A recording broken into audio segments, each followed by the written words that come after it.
everybody. Welcome to Social Contract. I'm Nicolette, and I'm here with my co-host, Jared. What's going on, everybody? And we're really glad to be back with you today. And we've got some interesting topics, I think, that we can go over with you that are going to reflect some current events and some broader topics that you may have read in the title. So we are glad to be back with you again, and I'm going to hand it over to Jared because he would like to discuss something he's been researching recently regarding some of the recent protesters, pro-Palestine protesters, I should say, being charged with some crimes and considered possibly on the level of terrorism, which seems a bit extreme, but maybe a trend emerging that we should be looking out for. So, Jared, why don't you let us know what you've been looking into? Yeah, good afternoon, East Coast people. Good morning, West Coast people. It's a day that ends in day, so it is time to talk about Israel-Palestine. Yeah, but not directly the conflict today. We're talking about protest efforts happening here in the United States. I am very proud of many of my brothers and sisters out there who are doing, when you hear the word direct action, a lot of people will think like, I sent a tweet, I directly acted. And no, direct action is kind of a code word for crimes. You have to go do things that are almost always labeled as illegal or unacceptable by the state, which, as we've learned in the last month, can be as simple as putting up or tearing down a poster. We've had people arrested over that in the last few months. Oh, by the way, my personal advice: don't take the bait. It's kind of over by now, but like in New York City, we saw they were putting up the missing posters for it's basically like pro-Israel propaganda. They were just thrown up, and then people would go over and rip them down. It's like, this is nonsense. These lies, only telling one side of the story. And then they go and like, oh, look, someone's ripping down signs. Ha ha ha! We were hiding with a camera in the bushes the whole that's like a. Don't walk into the trap they've set. Kind of like back when, like in the Black Lives Matter summer of protests, they were just like, oh, look, a convenient pile of bricks that happened to have been laid out right next to all these windows. Definitely no videos of people putting them there or anything. Yeah, no videos of people who were later discovered to be police officers themselves walking around just like break window, break window, break window. Like, don't let yourself get opped. But an example of a more let's say exuberant protest than ripping down some signs. We have this. Let me pull up my article here. Oh, not remove, add to stage. Yeah, look at that. I did it. I worked the program. Protesters charged with riot sabotage, in quotes, after incident at Israeli-owned New Hampshire company. I'm going to read a bit before I comment because I tend to get ahead of myself. This is from the town of Merrimack, and I'm pretty sure Massachusetts. 3 people, who police described as protesters voicing support for Palestine, were arrested Monday after a disturbance at a New Hampshire defense manufacturing company whose parent company is based in Israel. I have seen in tweets this portrayed as a small Jewish-owned business. It is an international weapons manufacturing company. On November 20th, at approximately 7:54 a.m., Merrimack Police Department received calls from employees at the Elbit System, located at 220, there's their address, reporting protesters blocking the driveway and multiple people believed to be on the roof. The Merrimack Fire Department was also dispatched as well due to a report of smoke coming from the roof. Upon arrival, officers encountered a number of protesters blocking the driveway, voicing support for Palestine. They eventually vacated the roadway and allowed responding officers to access the properties. And there you can see a picture, got the Elbit Systems logo, of America, because it's an Israeli company operating here. Upon meeting with security personnel, officers discovered the front of the building had been spray painted with red paint. Windows had been smashed. You've seen people who are like showing up at press events and like cover their hands in red and put their hands up, which I enjoy the theatrics. It's a cool. You get a good photo op out of it. It's a little bit PETA-y, but still. Points for lack of creativity. Officers, you see, you got to do a black, green, white, and red. Like do all the make a Palestine flag out of your hands. Like everyone paints their stomachs to do a word. Do that, but with your. Okay. Sorry, I'm not joking because I'm not mocking the protesters. I'm just. I gotta have fun here or I'll get depressed. Officers also confirmed that at least 3 people accessed the roof, and those 3 people are the ones we're going to be talking about in a bit here.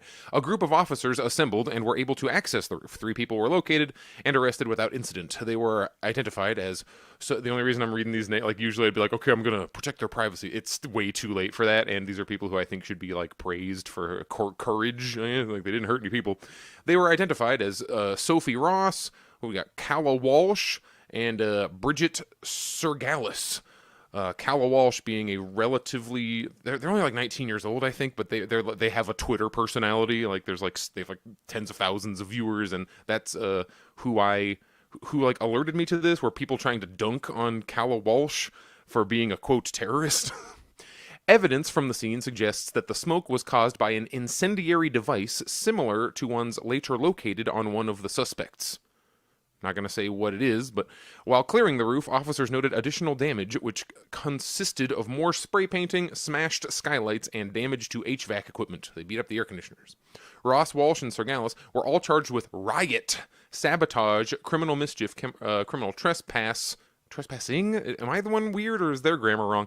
And disorderly conduct. They were all held on preventative detention and will be arraigned in the Hillsborough County Superior Court, blah, blah, blah. Here's date and time. That their arraignment has already passed.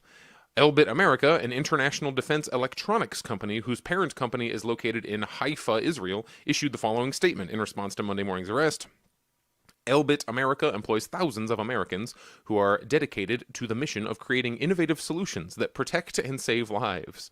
We support the rights of protesters to peacefully express their views. However, what we experienced today was violent criminal behavior as evidenced by the arrests made by local law enforcement. We take the safety and well-being of our employees extremely seriously, and we will continue to work closely with local officials to ensure safety for all. 2 more paragraphs and I'm done here. More than 650 employees work at Elbit America's Merrimack site, providing a variety of defense, commercial aviation, sustainment and support, and medical instrumentation solutions, in large part to American customers, from U.S. government to local health providers. Shortly after the arrests, a group called Palestinian Action US, via the social media platform X, posted the following statement and photo of someone standing on the roof of Elbit US holding what appears to be flares. Oh, we got back to the incendiary device, so it was flares. Flares above the company's rooftop logo, which has red paint splattered on it. Here's that quote. As millions in Gaza stand to spend the week under tarps without food, water, medical care, 3 actionists are accused of taking practical steps to remediate their suffering. They should not be locked up for this. They should be celebrated. As of now, our 3 comrades have been handed a slew of trumped-up charges and are being held on preventative detention without bail or a hearing. Even with the phony charges, there is no precedent for this in the free state of New Hampshire. This is political targeting. I don't know. What do you think? I have lots of things to say, but I want to stop talking for a second. About it was, no, you're great. My thought about it was, I had heard also prior to your saying so that the incendiary devices were actually flares. And to my knowledge, you can't really make explosive devices out of incendiary devices or road flares necessarily. Yeah, I wonder, like, can you MacGyver a flare into a bomb? Like, maybe like a detonator for one. I'm not sure. That's not my department. I don't want to have, like, you know, the ATF knocking on my door talking about telling people how to make bombs. I don't know. That is not my area of expertise anyways. But I think that, you know, it's obviously a stretch to say that they were, you know, okay, property damage was done. But I think it would be a stretch to say that, you know, they maybe had intentions of using these devices for anything more than just to bring, you know, visual attention to what they were doing. And yeah, they obviously were young protesters, which is great. We're seeing a really big movement among the youngest young adults, let's say. I'm not really sure how anybody younger than that is really metabolizing any of this stuff. But with us also connected now, propaganda doesn't work like it used to. You know, Israel can spend billions and billions of dollars trying to say that, you know, this is an attack against them, vis-a-vis an attack against America, you know, that kind of a thing. But it's not working. And it doesn't matter if they make, you know, cute little TikToks with their prettiest soldiers. It's just not. It's not something that is really working the way that they have intended. Even though they think that social media, that obviously will just influence them however we want them to, just like in the old days when it was just newspaper or your 4 stations of cable or television news. So in this instance, it seems to me that it is deliberately trumped up to make it look like a terroristic act and label it under the guise of anti-Semitism, which lately has become something I think of a dog whistle. Not to say that there's not plenty of anti-Semitism going on. I think that it's just that companies like Elbit and Israel's propaganda machine and America's propaganda machine are really open to just automatically labeling things as anti-Semitism and hoping that those kinds of buzzwords stick before people to stop people from looking closer into the facts. And I think that's what we're looking at here. It's been a heck of a I wish I was joking about people on the internet spinning this as attacking a small Jewish owned business where it is an Israeli weapons manufacturer, which calling anything an Israeli anything, like when you remember that the United States, and meaning our civilian tax dollars, prop up the entirety of Israel. It's like a weird. It's almost like a money laundering thing. It's like if your rich uncle owned a Burger King and a Pizza Hut, and like it's all the same money. It's all still going through the same things. It's just, I mean, how more of a money laundering scheme can you have than, all right, you're an Israeli business and we're going to fund you to have a factory here to make bombs to send back to Israel to then like it's the cyclical. The only economy the U.S. has right now is the war economy. That's right, and that's they're doing it.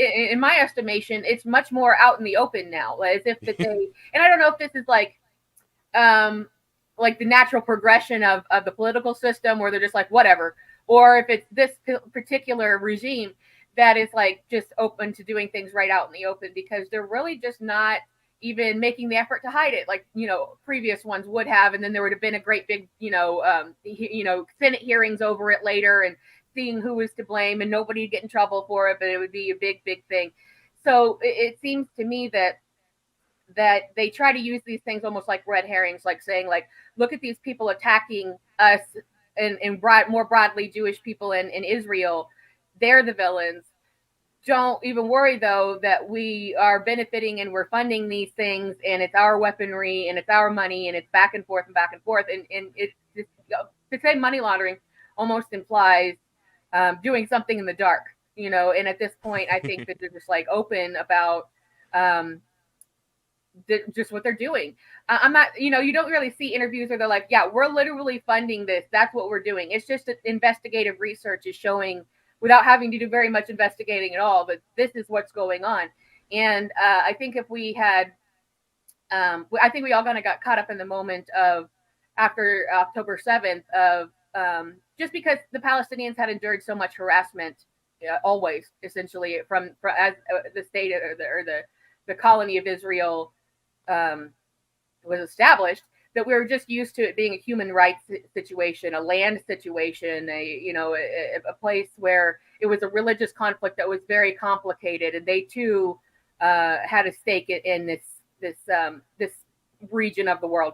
But now, very quickly, rapid fire almost, we're finding out that it was there was the whole thing was kicked off via a friendly fire situation. Then about a week later, it was Biden sends the energy secretary out to Israel to start finding out about us tapping into their natural gas systems and that oil pipeline going. Matter. And then now, just recently, as of a few days ago, the story then evolved into the Biden administration, and Biden in particular, pulling out all the stops in terms of providing Israel with weaponry. So that's sort of the new situation in on this. And that's why it feels like it's so out in the open and brazen, and I don't know exactly what the word would be. Like, it's so right in your face. Like, it's almost as if they're taunting the American people to say like, yeah, you don't like that? Well, how about this? And it's always like this next step and next step and next step So we went very quickly from they're just violating their rights and their right to live again to we want their energy to we're going to pull out all the stops to get it.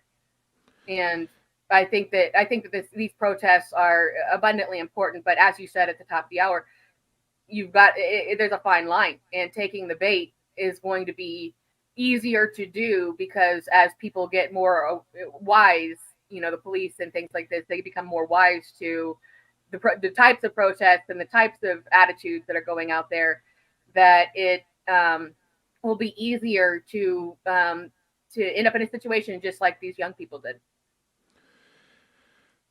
I'm fighting through the wonderful ability for Twitter for me to be able to just, I saved a link to a tweet, so I'm going to go reopen that same link in Twitter so I can see all of the responses and such, and then just won't do it. I have the exact URL of the tweet, and it's sorry, you're not allowed to view that. The whole point of me looking at my phone here is there's this guy Drew Pavlow, who I've never heard of this person. Thank goodness. I'm trying harder and harder to be out of the realms of what internet people are mad at who and why, and who got mad and they had this fight over this website. Drew Pavlow is they are supposedly they call themselves a leftist, I guess. And they seem to be very, very anti-China. They're like an anti-China leftist. Do we ever throw around the term false consciousness? You'll meet people who will swear that it's like, I am a socialist, I'm a super leftist, I'm for all of these things, and I'm not just like a Democrat voter who gets really mad on the internet, which is what a lot of people think socialism is. Yeah.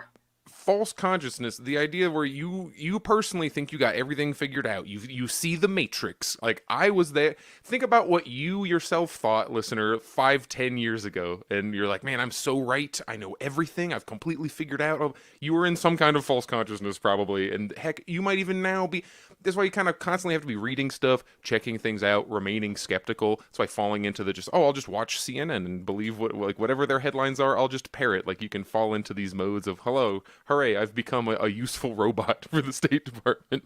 And you get people like Drew Pavlow who are out here going, their reaction to this same story is, LMAO, holy shit, one of my arch enemies on Twitter, this is a 19-year-old girl, 19-year-old woman, I say girl to be because I'm an old man now, so when I hear 19, I'm like, oh, baby, you're a tiny baby. Yeah, exactly.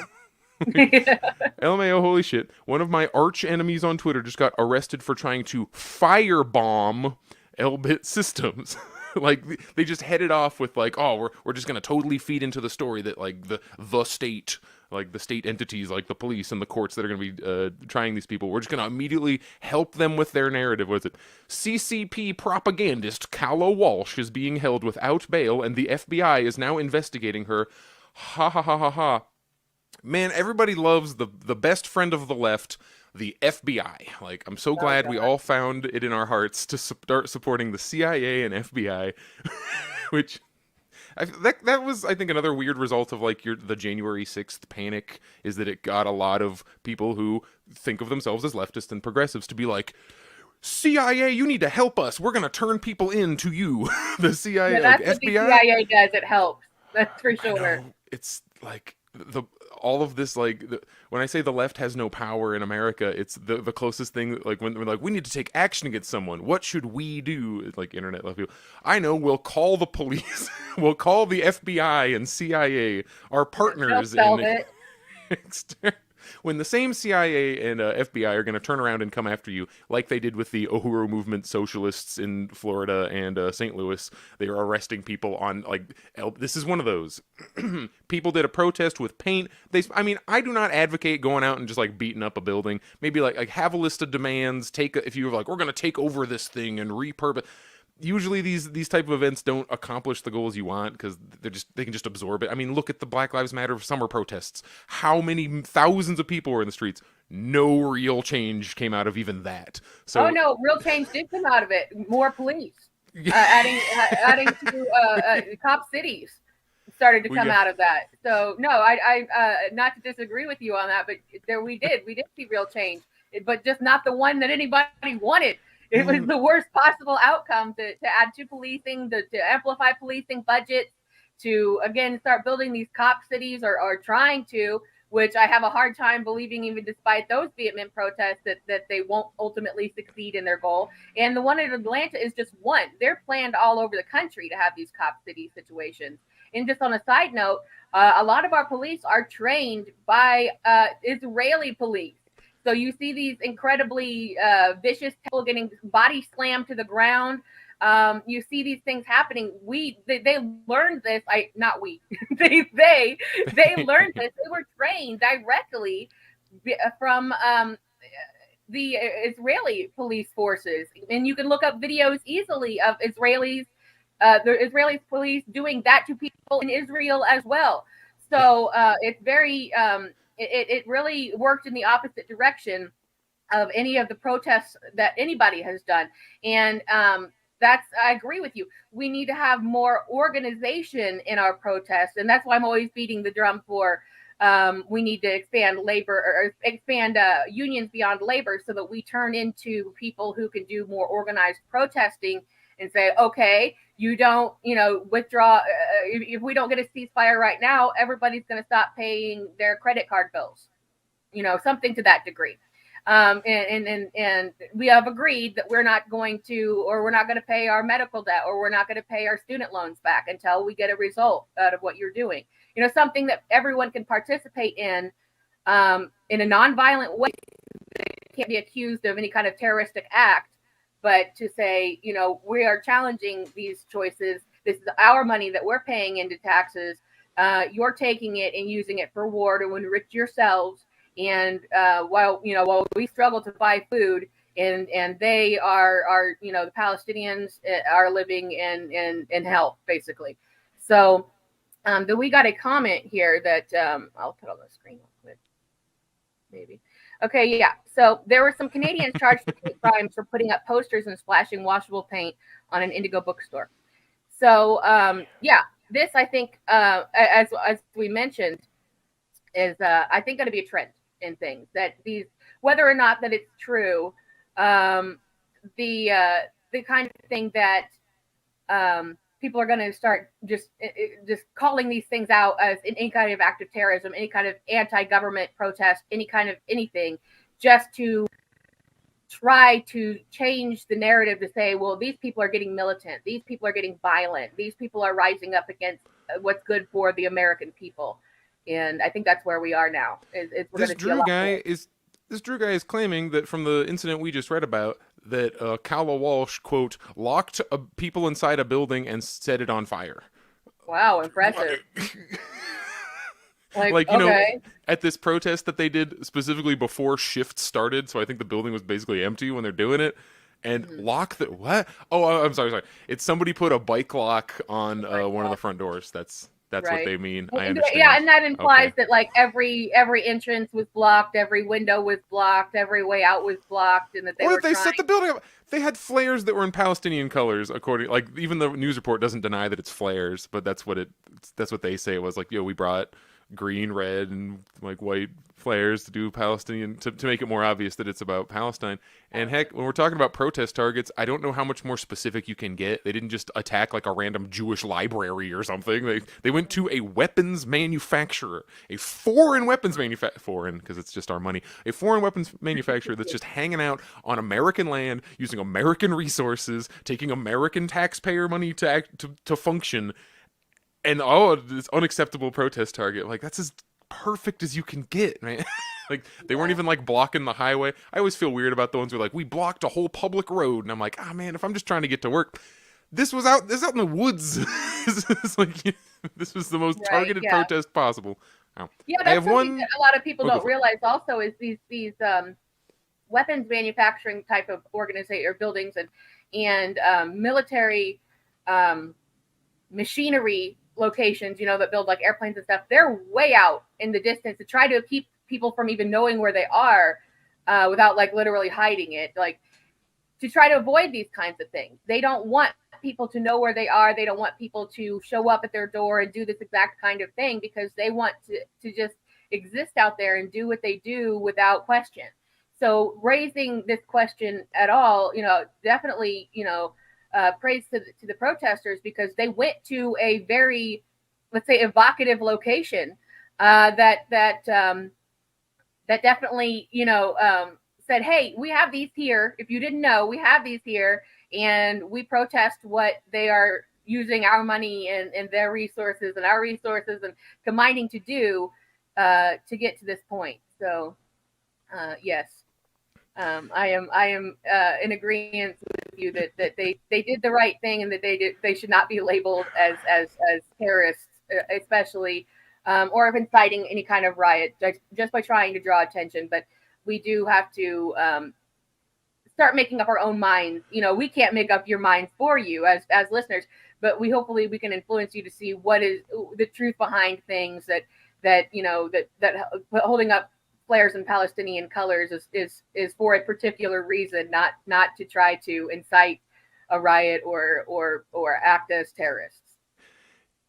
I think some of the most damaging results of the you were talking just earlier at the beginning of this, how the propaganda is not working nearly as well as it has in the past.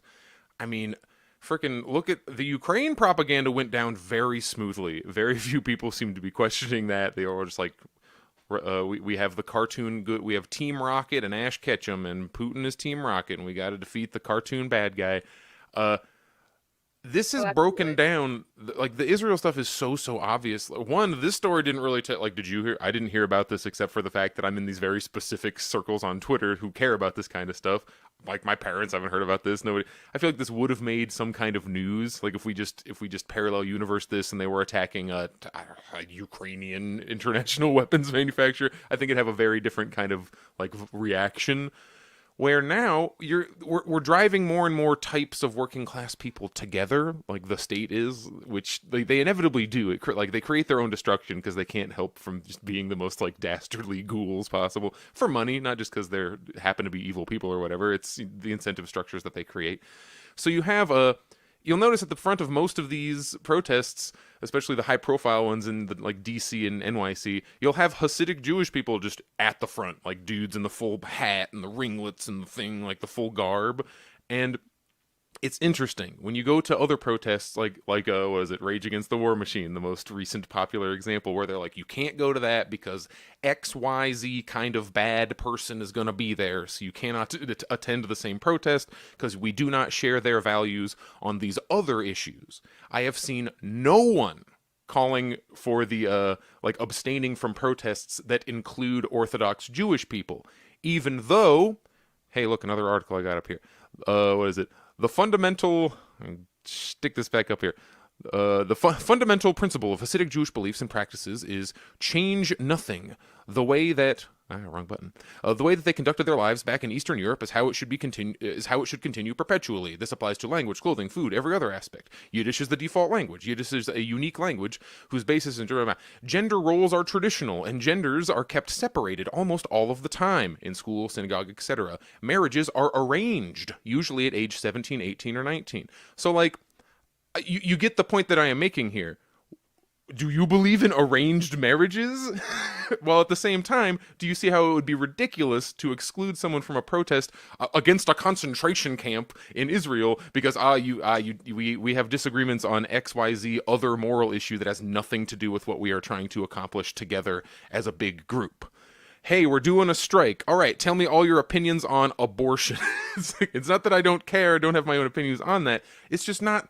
Why are we artificially separating ourselves? I receive criticism all the time because I advocate for, hey, you're going to have to work with the working class, and a lot of working class people, they don't even have access to the same education that you do, so maybe they just use mean, bad language because they're never exposed. The unity is happening because we're getting pushed into it with this Israel thing, and I don't know, I think the ramifications are going to be long running because it's making people ignore some stupid shit to get something actually done. Yeah. I agree with you on that. And there's also been a lot of stories, obviously some are true and some are not, but I think that there's been a lot more, not necessarily news stories, but, the kind of just let's say grassroots propaganda about people attacking anti-Semitic hate attacks going up due to the fact of their conflict with Palestine. And I'm like, okay, so the people who are gonna a person attack a person for being Jewish just by way of being Jewish is supposedly doing it in the name of Muslims. That doesn't really make a lot of sense to me.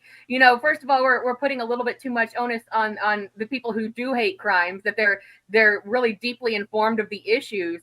But it's one of those kind of non-starter situations where it's like, oh well, okay, they did, they like one better than the other suddenly, when there was all this Muslim hate since 2001. Exactly. That was really ramped up, that we're supposed to all hate Muslims in this country, 9/11 and all this. So it just doesn't make a lot of sense. That's not something you see very much in the actual news reporting, but it is a lot of the made up stuff, the more grassroots, the stories that you see online. Yeah, horrible racist people do exist, but your average worker is not dedicating their life to the Klan. They probably don't have time. They got to go to work. For sure. They're just trying to afford food and to keep the lights on, at this point. And that's usually something that not a lot of people like to hear, that they are also struggling, but they're having the same struggle most every working person is in this country right now, regardless of ideology. So, I think that this is going to be a very long-winded conversation. This is something that we're going to talk about, I think, until there's some sort of resolution or something worse happens. But it's very much a to be continued, I think. I'm hoping. I wanted to see as many people as possible directing their animus towards the owning class and the structures that actually create the problems, and less at their neighbors who have no political power, never were even asked about these things. They just happen. Right. Well, we've all been absolutely denied any political power and told that if we can vote our way out of it, we just vote. Well, we just voted every time, and things only ever gotten worse. So I think everyone can pretty much agree on that at this point. So we have been, despite your feelings, like you say, despite your feelings about your neighbor, we are all politically hamstringed. We don't have any real power anymore, and all the dirty work is just done out in the open now. So I think that that's something that we are going to have to keep an eye on for sure, and report back our findings. But I don't know. Are you about ready to switch gears? Let's shift into our next area of topic here. Did you have something you wanted to conclude with on that? Nah, it's basically, like you said, you're gonna be hearing this kind of thing about me forever. The heaviest criticism I receive is, Jared, you want to organize with the worst effers in the entire world. You just intentionally go after the most toxic people possible. It's like, no, it's that most, okay, if you want to help immigrants, or let's say immigrants from the southern border who are coming up, well, those same immigrants are deeply Catholic, so you're gonna have to, what are you gonna do? Is sorry, we want to help all illegal immigrants. That's one of those phrases that is so ingrained in my brain. Whenever I want to say immigrant, I end up tacking illegal to the front of it, just because the news has poisoned my brain. When people coming into the country who might not have the exact same moral alignment as you, but still need help and the same kind of social justice that we're all trying to achieve, if you're sorry, no Catholics allowed, sorry, no conservatives, it's dude, if they're coming up from freaking Guatemala and have only probably have a third grade education, you better be completely correct on all these issues that you've never even thought about until you entered the United States. That'd be a ridiculous standard, and no one makes that argument. So I'm trying to just transfer that. It doesn't hurt people to be more apparent of other worldviews, other cultures, and I think that we're experiencing a lot of, not that this is new, but a lot of sequestering of people, really trying to divide people, not only individually from each other, but definitely from organizing in any way or looking into anything. It's very misdirective. Don't look over here, look over here. So it only helps us all to be more aware and take the individual initiative to be more aware of what's going on in the world, what conflicts we are creating in the world, we meaning our government, not we. We the people. But and the whole idea of starting wars with people really doesn't fly anymore, because we know we're now globally connected in ways that in previous generations were not. If you look back in the past of Vietnam era, the World War II, World War I, it was so much easier to fleece the public into believing that what they were being told was true, and it was their moral obligation to go and give their 19-year-old life to the American cause for freedom.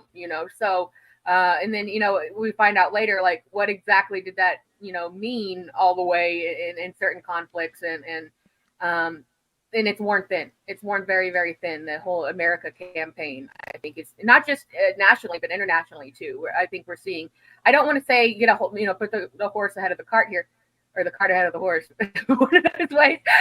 But I think we're seeing a tidal change in attitude, but I'm not so sure that it's going to lead to anything very reactionary right away, or maybe even for several decades. But I mean, you got to start somewhere, and it when you're somebody like me who's like, time is now, time is now. It's really hard to be patient about those kind of things.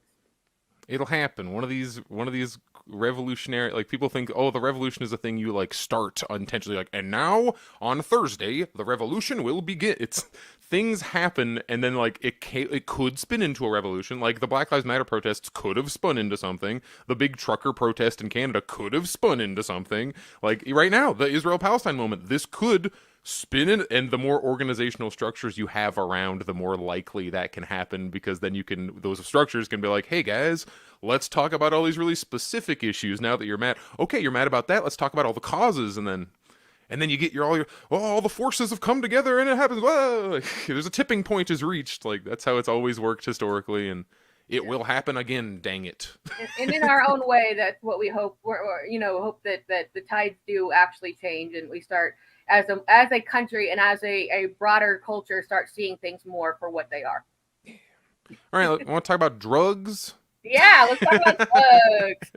I was alerted to this situation. I'm always kind of on the forefront of this. Is something that I find really interesting. The use of the scientific use of psychedelics now, or just in general, being that it was always such a taboo subject. Not so much by the people as by the government telling you that it was a taboo subject, and repressing the information as much as possible. Although that they would be using it themselves for various measure, MK Ultra and things like this. And that's a story for another day. That's a big story for another day. But I became aware of this particular facet because it's very fascinating information anyways, on what now that there's medicine and there is some funding and there are some legal states where that these legalities have been dropped and people can participate in studies. And when we say psychedelics, we're talking about psilocybin, which is better known as shrooms or magic mushrooms. We're talking about MDMA. Or Molly, we're talking about LSD, your common, psychedelics, and even going so far as DMT and ayahuasca, those kinds of things, but kind of sticking to the more mainstream ones. That there has been in some small scale studies recently. Share my screen here with you so I could show you this headline. Now, here's the thing. I found out about this on Tumblr, and you wouldn't think about Tumblr as being, a very big bastion of political news, but it actually is. And where is it? Share ad stage. Come on, man. Things are running a little bit slow. So, but the thing about political news from Tumblr is that people will post something, whether it's opinion-based or not, and somebody will add to it, and then it ends up being like a group conversation. Sometimes opposed to the posters. There could be a long argument, and then they could be in favor of a topic and then start posting things, and then links show up and things like this. So I found out about this concept that in a small study, it turns out that it was a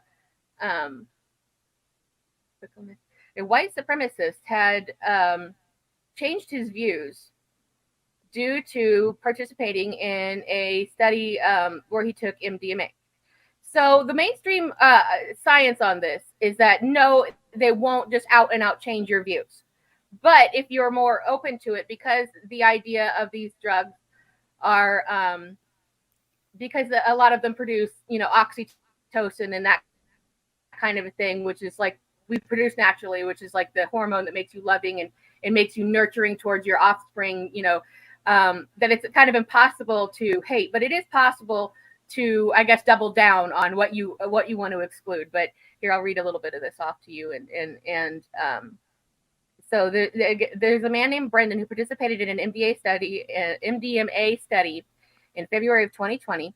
And it was the nature of the study was to investigate whether or not just alone it could make people more pleasant, make people more outgoing, more open to human touch, that kind of a thing, but not necessarily to see if political views would change. But that was part of like a questionnaire that ultimately was given out at the end of the experience.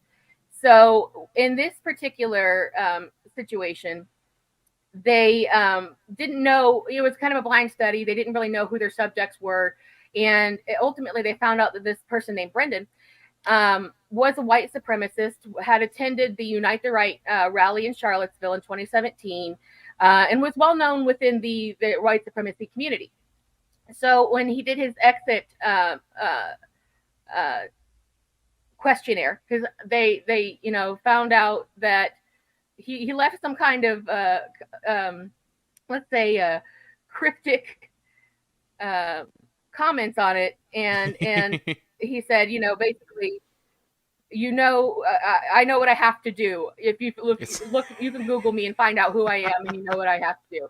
And they're like, sounds like what he's gonna does go do that a shooting. mean? Right? Yeah. He's like, I know what I must do now. And it's like, what does this mean, Brendan? He's like, I have reached the final solution. They contacted like, him. no. After they looked up, they were like, oh my God. Right? Yeah. They were like, because they didn't really think about that this is where this was going to go. Right? So they contact him, and he's like, no, what actually really happened was that I basically realized like there was no reason for me to be acting this way, because he ultimately had been found out that he had attended that rally. He had lost his job, so he wasn't really in a good place. Poor Brendan, but he wasn't really in a good place at this time. And so he ultimately was, I guess you would say, a success story in this way that was unexpected. That he came out of it realizing that like he had misdirected hate at people, where it was really that kind of self-hatred, hating himself, and he needed a better worldview of things. And has since started taking therapy and working with sensitivity coaches to try to learn that there was another way of life, basically. And I haven't really heard much more in terms of follow up on that. It was a study from 2020, but there it is something that I think is really interesting, because as we learn more and more about it, we're finding out all these really good uses for it. And even though broadly we say, no, it will not directly change your opinions on things, it can deeply influence your perception of things, your perception of yourself. You grow, you have an experience with a greater sense of self, and a greater feeling for your fellow man, potentially, then yes, your political views can change. But that's, I think that as we go forward, and that's always sort of been the onus of it anyways. What can it do? What do we know about it? Going back to the 60s, I think that a little history lesson here. Probably the most well-known advocate of all time for the use of psychotropic drugs would be Timothy Leary, who was a Harvard psychology professor who started using these substances experimentally, and then became the greatest advocate for it, and went on a lot of wrote books and gave lots of lectures and things, really just trying to spread the gospel of this, and in a big way was labeled as a crackpot and a druggie and this kind of thing. But he actually was involved in, not to read the whole Wikipedia page down to you, but he was involved in what was called the Concord prison experiment, which was, again, another small scale experiment, and not very scientific, because those holding it also determined that they should be taking the substances as well as their subject matter to eliminate any bias. So it wasn't exactly super scientific. But what they were studying was, if they gave psychoactive drugs to prisoners over a period of time, would that influence the rate of recidivism, or any kind of let's say, behavioral changes that might lead to moving on from, criminal activities. There really was no big correlation with that, and follow-up studies kind of showed that no, that really wasn't a thing. But that's another reason why it was so hard to get this into the mainstream. And now that attitudes have really changed about it, we're really getting into new horizons about what it can treat, how it can treat, and it's a very, I think, a very interesting subject. But it's actually I found very difficult to research, because a lot of the mainstream, like places like Google and YouTube and things like this, that they're not for this. So they treat it like, you can find things, but it's often a lot of outdated information. Yeah, but we're seeing in legal states, and we're seeing in scientific studies, that there is definitely a lot of potential here, particularly on end of life care, and for people who are struggling with suicidal ideation, and it also is a treatment for pain as well. So let's see here. Let's share my screen again real quick with you. I keep clicking the wrong tabs. So good at this. We're like a weird cross section of big pharma topics, the like government control topics, and right.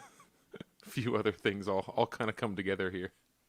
Now this is also, that's exactly what I was getting at. That this is this little section happens to say, and this comes from the National Library of Medicine, and they've done a few really in-depth studies on what has been done, looking at the entire spectrum.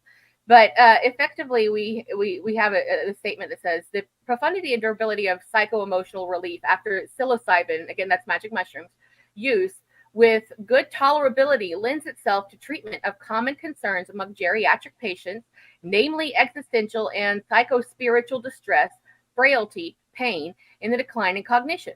Current standards of care in treating these complaints individually leads to polypharmacy,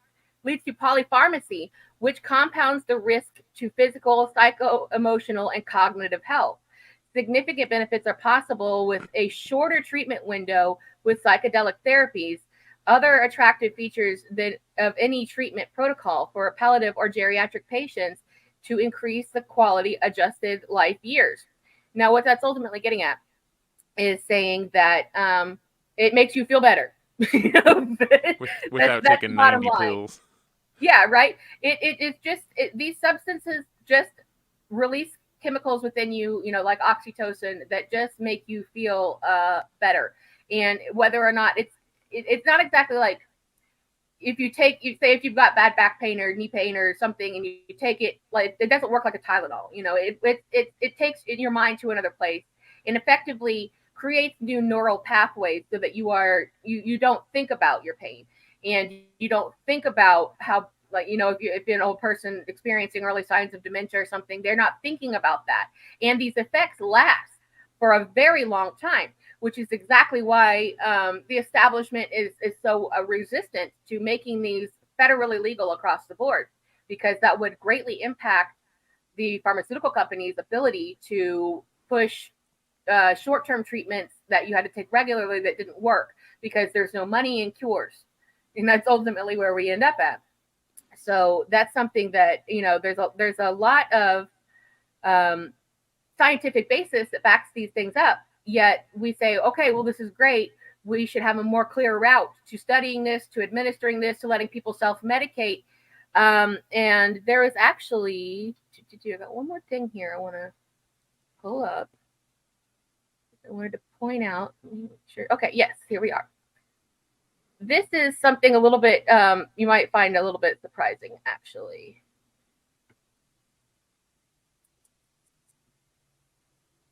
Legislation reform, shift.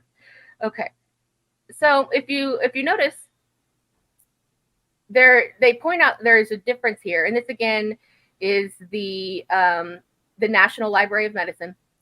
And it points out that decriminalization is defined as the reduction of elimination of criminal penalties associated with possessing or distributing a psychedelic drug, right to try was defined as the legislation allowing access to psychedelics for a particular patient population, such as patients with terminal illnesses for whom other therapies had not been effective. So what that ultimately is saying, that's, you know, a little bit of psychological jargon there, but you might be surprised to find out that it was Trump that actually signed the right to try bill into law. And that was allowing people to have experimental therapies. Not exactly intended this, but that was something that the Trump administration put into place.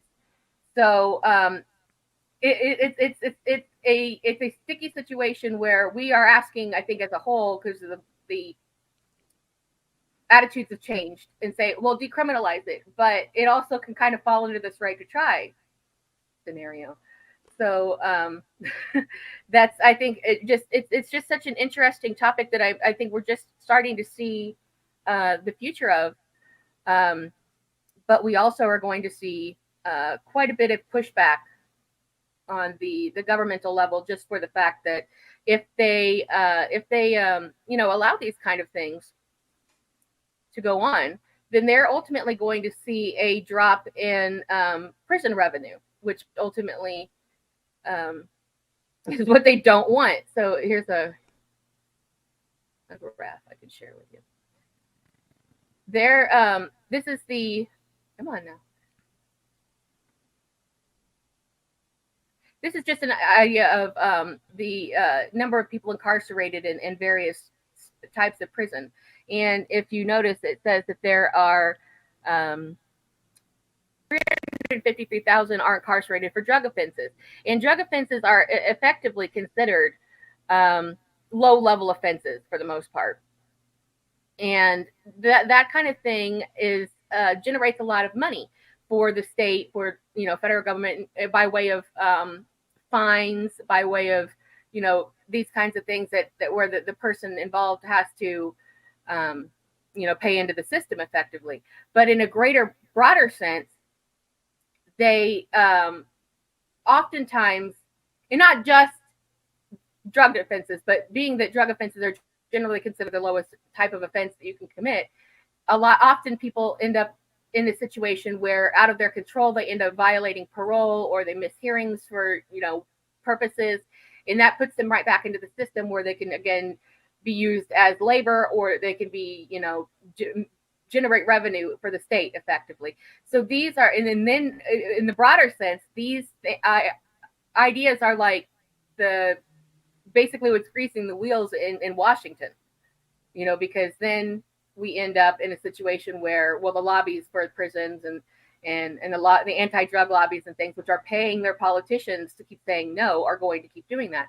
But there is some information that says that there are so many bills that have been put forward into the system that it is looking like that, you know, it's by, let me see here, I think it said, scroll back up, it's something about like by about 2030, it's pretty much going to be a landslide in terms of bills on okay, by 2033 to 2037, based on the number of bills that are being introduced yearly, that it is predicted that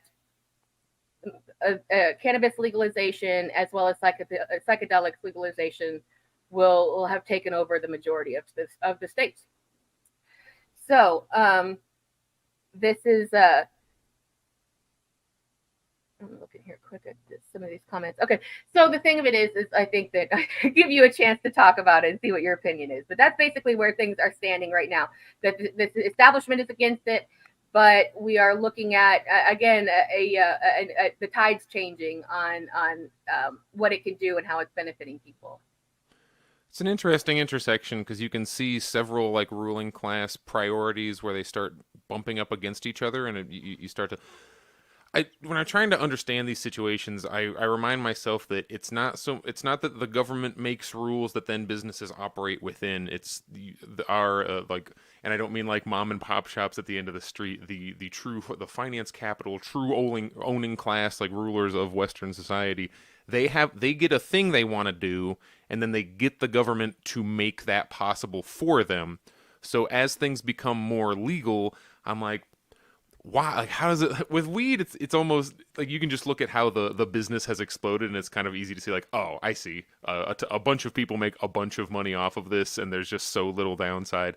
But like you're pointing out with prison labor, that has the additional result of decreasing your prison population.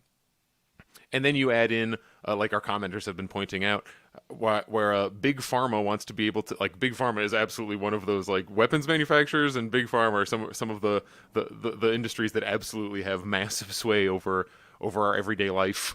And like, if psychedelics become legal, like what way are they gonna, because it's never gonna become legal in a way that we all like holistically kind of want. It's only gonna be in a way that benefits business.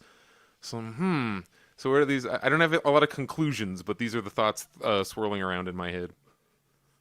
I think if it follows the model of of cannabis legalization, if you look at the legal states, and in some states it is legal in some locations, California, Washington.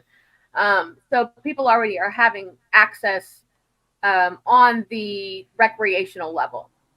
So there's actually probably a lot of, and it's not like people never had access before. It's just that, like, how were you going to do any studies of people who are accessing it illegally and, hiding in their house and taking it, to not let anybody know about it? Who is to know the benefits? And if you want to play devil's advocate a little bit, like, who's to know what's too much over time, maybe? So that, particular toxicity levels or things like this. I don't really believe that that's too much of a problem. And I think the studies have shown that as well. But, I just can't see a good way forward, like you say, that won't benefit big business in some way. Because even cannabis oftentimes are commercial farms, really large scale farms that they monopolized quickly, like whoop, right. They Right. Right. It isn't the mom and pop shops necessarily that you would hope that you would be patronizing. Ultimately, it's like, if you were going to buy something illegally, you'd say like, oh man, I hope this money isn't going to a cartel, necessarily.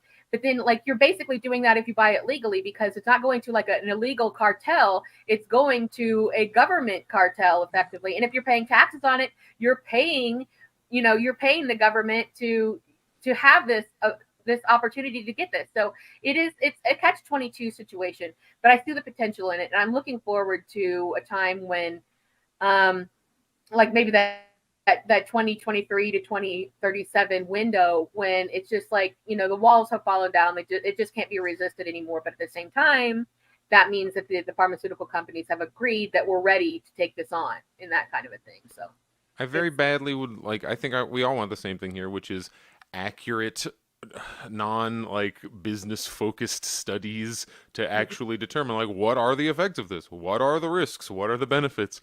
Because my mind always goes back to like Oxycontin, like a drug that was considered, oh, perfectly safe, great drug, give this to absolutely everyone, and then we've just killed possibly hundreds of thousands of people.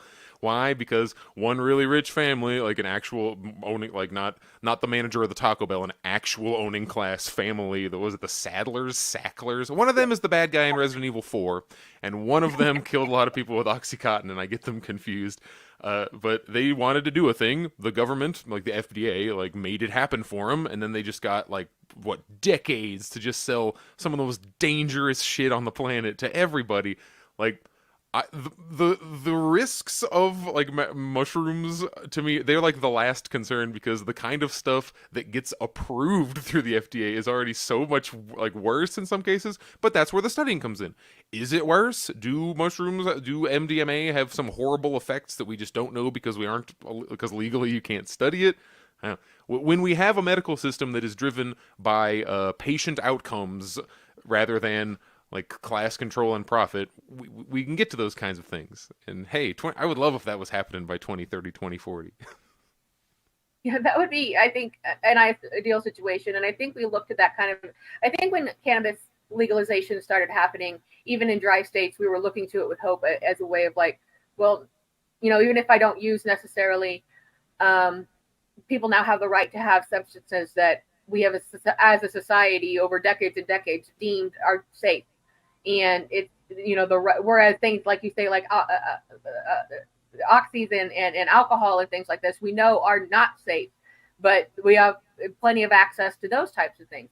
But it's actually interesting. There are studies as well that are saying that those types of addictions can be ultimately cured over a short period of time using psilocybin. And so that it seems like, the advocates will say like, oh, it's a miracle drug. It can do all these things. It can cure your pain. It can make you happy again. It can cure drug-resistant depression. It can get rid of suicidal ideation. And these all this down the line. And the idea of that is utopic. And I think that if the government just say like suddenly was like, all right, fine, we have an election coming up, it's illegal. Here you go, have it. I don't know that it would be the kind of outcome that we would hope for, because the cannabis, it looked like it was going to be like, oh, it's a free will situation. You go around the corner. You don't have to do black market. You know what you're getting. The prices come down, this, that, and the other. And then ultimately kind of some interest in it waned somewhat. And I don't think that's what anybody was really expecting, that it almost worked a little bit like a fad. Obviously there's an industry still there, but I think that a lot of the big providers over provided and then ended up with product they couldn't sell. And then are like, well, prices down, which is nice. Yeah.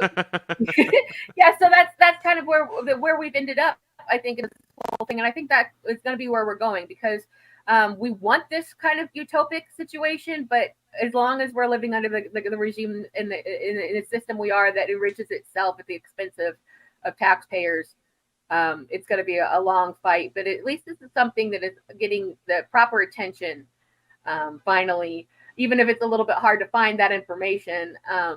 So I just wish that it could be the kind of thing where like there are more maybe longitudinal private studies going on where they were in contact with maybe people who were using regularly, but could conceal their identities in case they were in a dry state.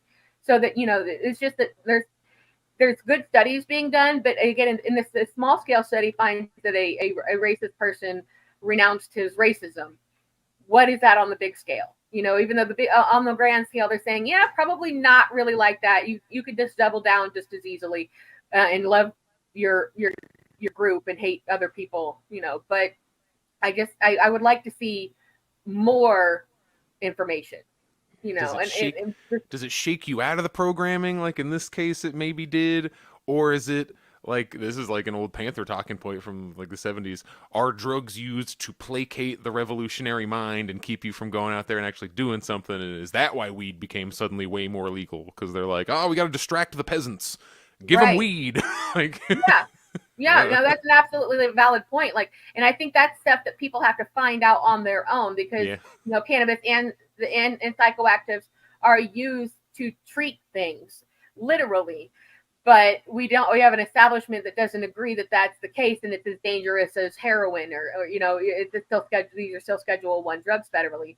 So and then again that keeps the prison system rolling through and money and prison work. There's such a huge industry around incarceration in this country, which I think comes to the surprise of no one, especially if you put that against other countries that also may or may not have high incarceration rates, but they also may have better social programs that allow for, to cut down on recidivism, to help people make sure that they don't make these small mistakes that lead back to missing a parole date or failing, a drug test, or missing a hearing date or something like this, that oftentimes they rely on in this country to make sure that they can get people back to keep generating income off of them. That study is interesting. I mean, the one, it's like in the 70s period where just every scientist was just doing acid and messing around. Like Carl Sagan, I think, dropped acid and all this. But the experiment where they were like, oh, prisoners, will it keep them from... when you remember that most people are in prison for economic reasons than because they're like horribly violent, evil people, it makes sense that, inconclusive results. Because, recidivism, like you're talking about, is usually based on like, do I have a ride to court? Yeah, and that's a big money generating thing for a lot of, not just because they can use the workers, like farm out the workers, and we all know that they do that, but also, and to various degrees depending on the state, but also because of the fees that they incur and have to pay off, and you ultimately end up in a situation that's a lot like debtor's prison. Yeah. where they just keep incurring fees and failing to meet these little criteria when we're looking at a massive proportion of criminals, in the justice system. Those are considered criminals are for low level offenses. There really only are so many like insane mass murderers, or really horrible people that are doing really horrible things. That counts for a pretty small amount of crime overall in incarceration.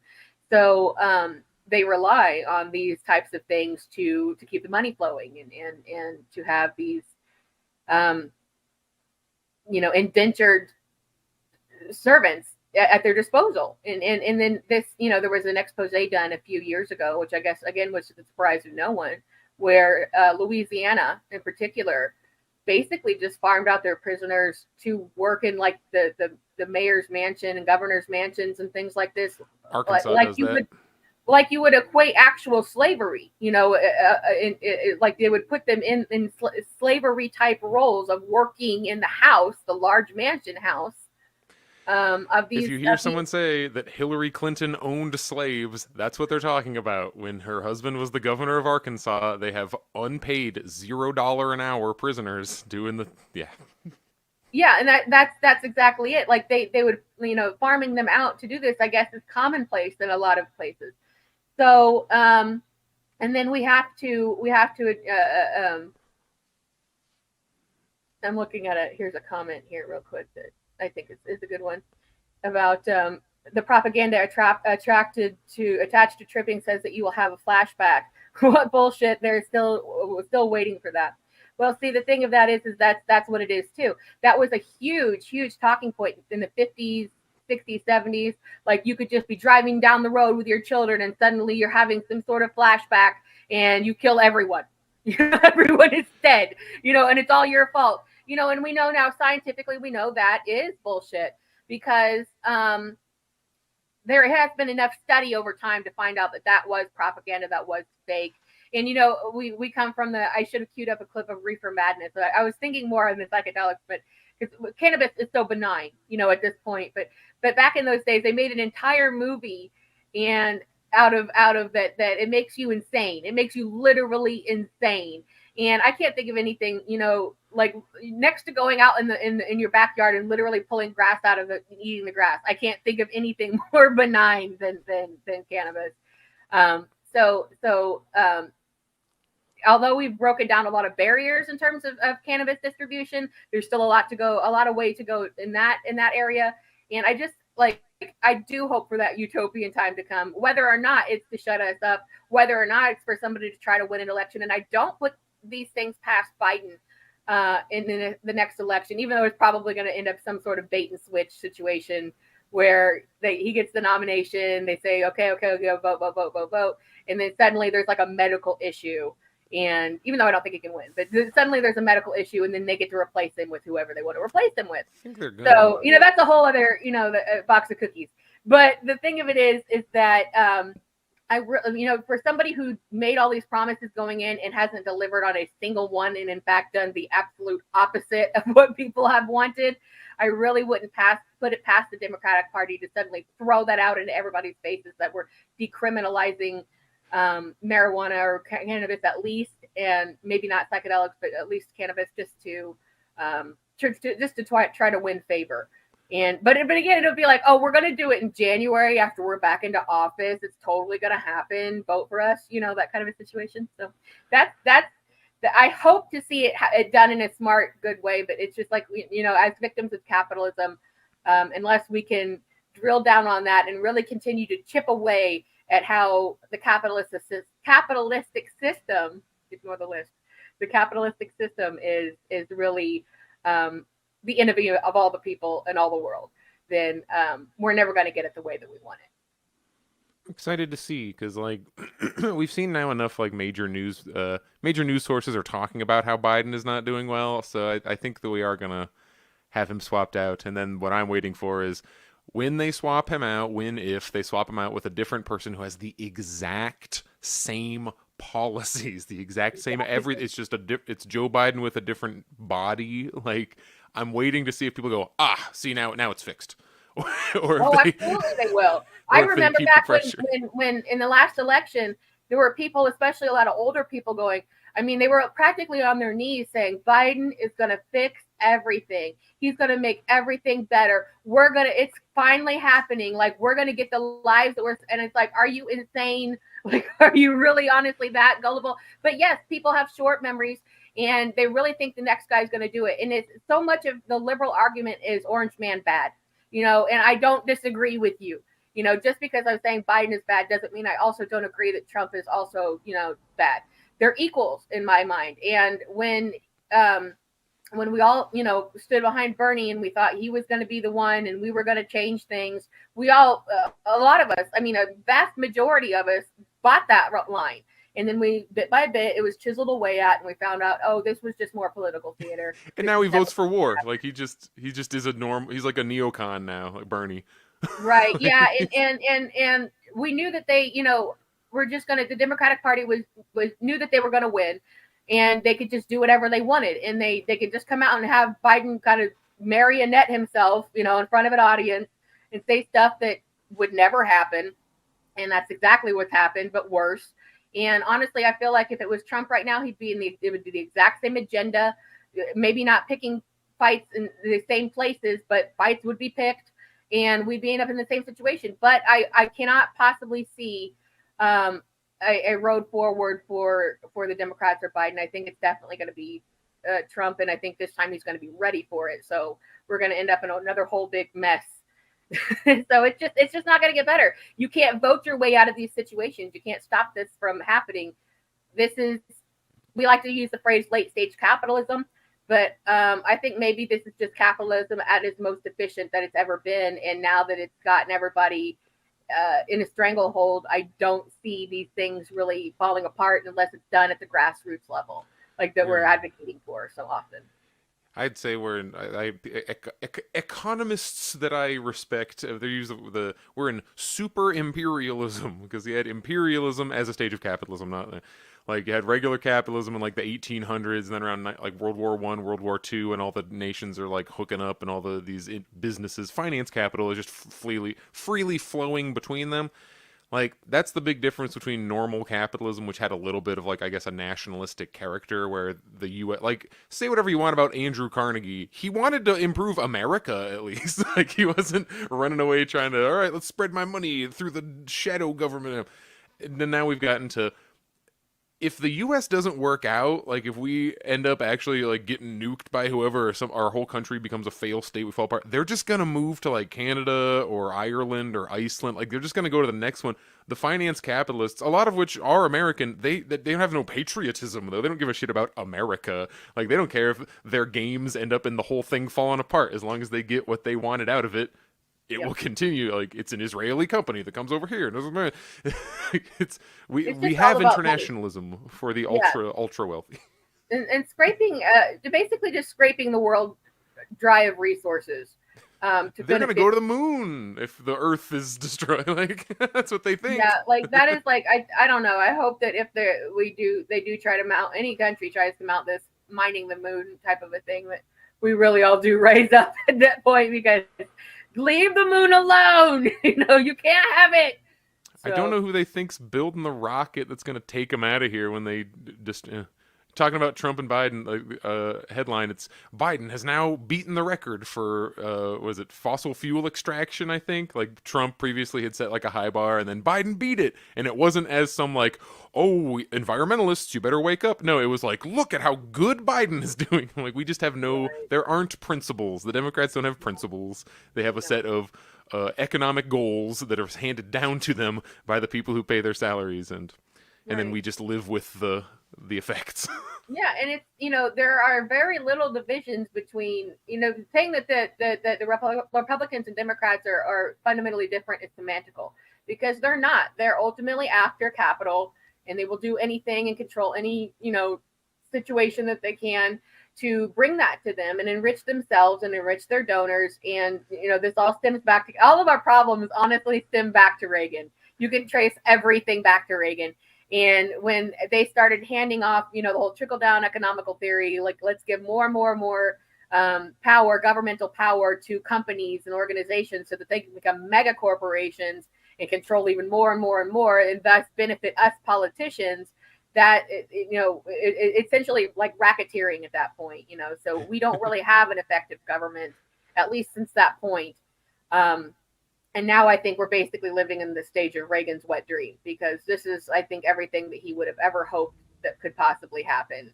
Where and soon we're going to end up in a situation where everything is you don't own anything, everything is by subscription, way more than it already is now, way more commercialized, if you can even imagine. I can't even believe the way that they are able to shove commercials into commercials, onto commercials, above commercials, around commercials, and it's just like, this is not going to stop. And I don't have the answer to what is going to stop, other than just like, let's become more informed about it so that we can maybe reject these kinds of things, and move forward maybe with more refined opinions about those things. The owning class is very unified when things are important. They may have their disagreements, but they recognize, hey, we have a shared interest in accomplishing this goal. And even though certain sections of the ruling class, the ones that pay the Democrats, the ones that pay the Republicans, they all kind of pay both. There are some internal disagreements, but they always come. They never. Those disagreements never have them slip in power. Right. They don't go, oh, that guy has this one moral belief that is it's unrelated to the issue, but I have an issue with them, so therefore, Mr. Rockefeller, I will not work with you. Like, no, they squat up when it matters, and the only way that we can defeat them is by doing the same thing, because 99.99% of people are us, and only 0.01, like, the numbers are ludicrous. If this was a game of dodgeball, we would have won by now. Absolutely. Yes, I think that's completely the case. Is that it's going to take, but it's going to take organizing, and I think it's small ways at first. I don't think we can also say, like, let's just hop under this umbrella of we hate capitalism. First, it takes education, which most people have been deprived of, in schools especially. And Bernie says he hates capitalism. Like, what do you even do with that? Yeah. Like, when you look back about the education the public school education most of us received, it was devoid of any kind of civics courses, any kind of economical courses of how to live, not like here's how economics work, but here's how you live. Like, when you leave here, this is what you do. It was about generating more workers. It wasn't about educating children or you educating get a good trained employee to go into the factory system that we don't even have anymore. Like, nobody even has 9 to 5. Well, some people have 9 to 5 jobs, but for the most part, we all have 7 micro jobs that we mash together and then deliver DoorDash on the side. And yeah, and then the face of the workforce is changing a lot too. That's something that we can talk about, in a broader context in another episode. But things are changing, and we are now in a place where the 9 to 5, 40 hours a week is pretty ludicrous. And as much as these business owners want to resist, and as much as these, people who own gigantic buildings, they can no longer justify the cost of, because they can't micromanage people to death and fill it up. We're in a place now where we're going to just have to start looking at things a little more critically. Like, we're going to have to band together if we want to see any change, but we are going to have to educate ourselves and take personal responsibility to educate ourselves and those around us as much as we can, and occasionally work with people we don't want to have to work with. But if we have the same goal in mind, then I think that we maybe can get a little bit further. If we don't gotta hang out with them. You don't have to invite them to your house. That's right. That's right. We just have to learn maybe a way to work together, some kind of a financial strike, a rent strike, a mortgage strike, a credit strike, something like that. Just if we start working together in a more organized fashion to say, okay, capitalists, okay, these guys, this 1% of people who are benefiting off of everyone's labor, we're gonna change direction on how we want things done, and start functioning in a more productive way. Oh, I'm sure you've noticed my reverb is on. So yes. So thank you for joining us again for another hour of our political ideologies, and we will be back next week at the same time with more of them.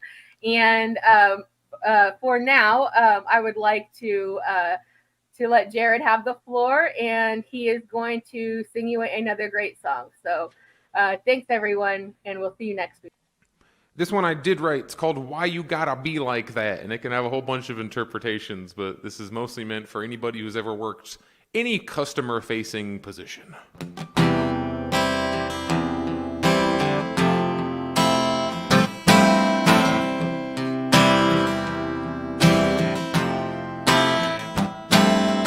Everything I've said up to this point you can't ignore.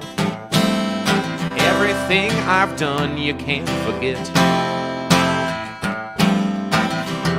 I just realized that I'm talking to an idiot. Yeah, my quota has been filled, okay, I'm set. Put yourself where I am, take a peek inside. I don't do things just to mess with you. You aren't even on my radar. And hey, I'm not inconsiderate. Believe me, yeah, I care. I just, could you slow down? There's something else for you to subtweet. Oh, why you gotta be like that? I'm trying to do what you want me to, but it never seems quite enough. Oh, why you gotta be like that? And think that I might not be like that too.